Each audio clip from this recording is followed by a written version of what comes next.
Hello everybody, welcome back to the channel. So in today's video, we are going to be talking about Barcelona's potential brand new signing, because we are going to be stepping away from the signings that Barcelona are trying to make when it comes to the free agents, because Barcelona right now, they are focusing on what type of youth players could they bring into this club to reinforce potentially for the now and for sure for the future. And so let's talk about it, right? Let's talk about Barcelona signing Pablo Torre. You guys may have heard his name by now. It has been talked about all over the media, and so it does say here, according to Fabrizio Romano, Barcelona have reached a full agreement with racing talent Pablo Torre on contract and on personal terms. The talks are now on final stages between Barcelona and the player when it comes to the variables. And so, yes, it is true that Racing were actually asking Barcelona for 10 million euros for this player, but Barcelona were able to renegotiate the final amount for the player and say, we're going to be paying a lower price, but for the remaining 2 or 3 or maybe even 4 million euros of that 10 million, it's going to be paid in variables. But that fixed amount, Barcelona is going to be paying less. Now, here's the thing, right? Before we go into greater detail on what this player is, who he is, how he can contribute to this Barcelona squad,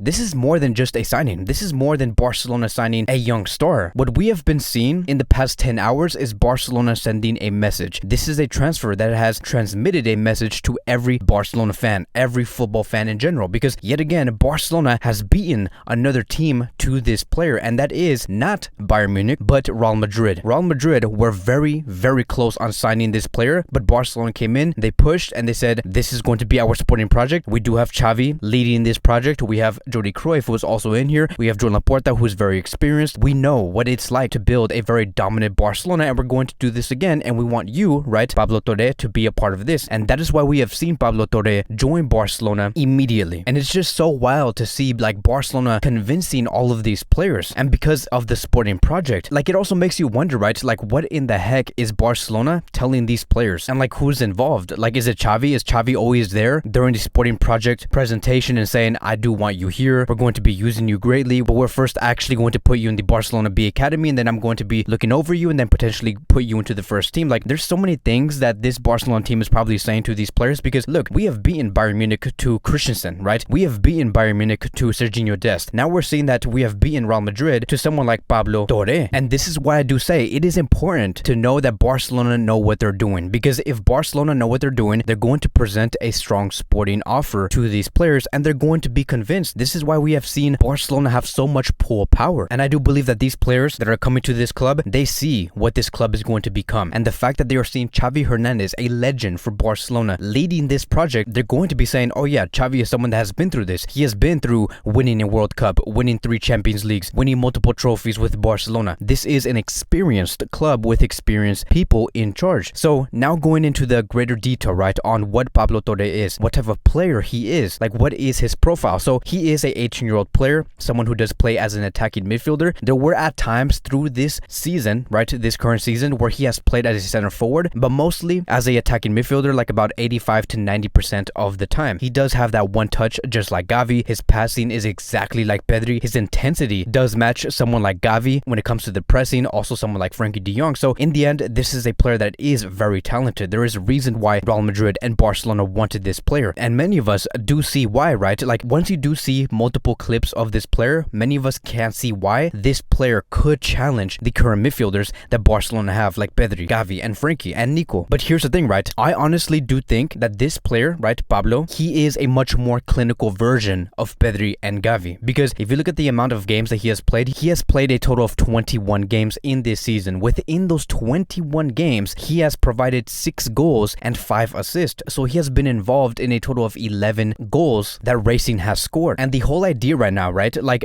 knowing that Pablo is just so good at what he is doing and seeing how he is dominating that league and how he is just too good for the team that he is playing for, the idea right now is that he is either going to be playing at Barcelona B, or he could go into the first team. I would not be surprised if someone like Pablo goes into the exact same route of Pedri, meaning maybe Barcelona's idea and Xavi's idea is to put him into the B team, make him understand how Barcelona should be playing. But once we do go into the preseason, right, in August, what if Pablo impresses a lot during the preseason, he surprises everybody, and he ends up going into the first team, and everyone's like, wow, this guy is actually really good. So I'm not trying to overhype this player. I think that many of us should not overhype this player, because we just need to be ready, right? We need to be ready for what's to come, because if Pablo Pablo comes in here with a big bang and he ends up like competing against Pedri and Gavi, we should not be surprised, and we should really be analyzing this player and what this player could become for Barcelona, because right now Barcelona is in a very special moment right now, a very definitive moment, because they are building for the future. And let me tell you, if Pablo becomes someone like Gavi or Pedri, or maybe just even 90% of what Gavi and Pedri is, Barcelona is going to be in a very strong position. So this is a great signing. I think that right now we just need to be patient, understand who he is, how he can develop, and let him paint his own route. But now let's lastly talk about Gaya, right? I do want to give some updates regarding this player, because this is a left back that Barcelona do want to bring in. He is someone who clearly does play for the Spanish national team, and he is someone that does take away the minutes of Jordi Alba. So Gaya is not too far away from what Jordi Alba is, and that is why Barcelona do want to have someone like him in the squad. And so it does say here, according to Fernando Polo, Barcelona will deal with Jose Gaya's case sometime towards the end of this season, but as of now, it is not the main priority. The club has him as a top target, but wants to focus on other issues like contract renewals, signing free agents, and much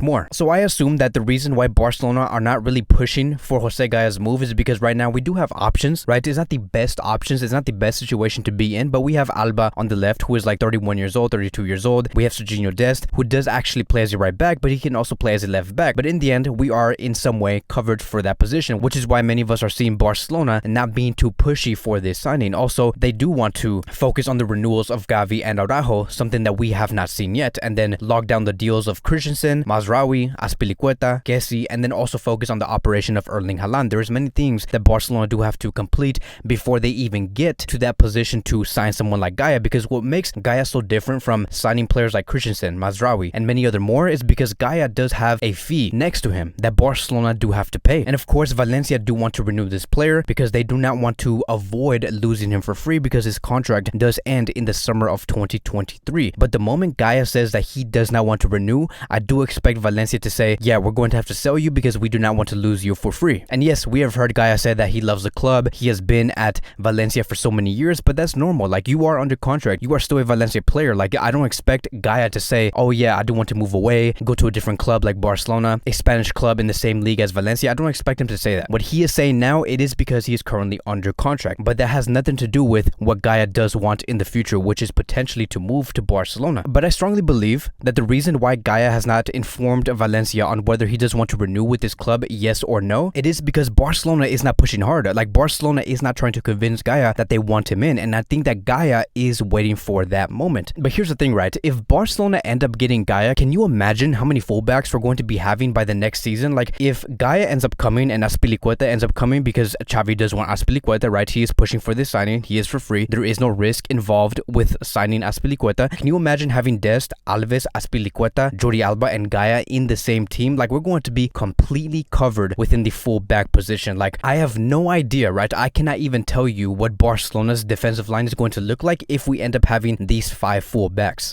But I do expect one thing though. I do expect Serginho Dest to be rotated between the left back position and the right back position, because Alba and Gaya cannot play on the right back position. Azpilicueta and Dani Alves also cannot play in the left back position, which means that someone like Serginho Dest, in order for him to get minutes, he's going to have to rotate in roles, either the left back position or the right back position. It should be very interesting. It is a good problem to have. Like, no wonder Xavi doesn't want to bring in these players, because we are going to be completely reinforced. But that is going to be wrapping up today's Barcelona daily news. Thank you guys so much for watching. If you guys are new here, welcome to the channel. Please like, subscribe, comment, and I will see you guys in the next video.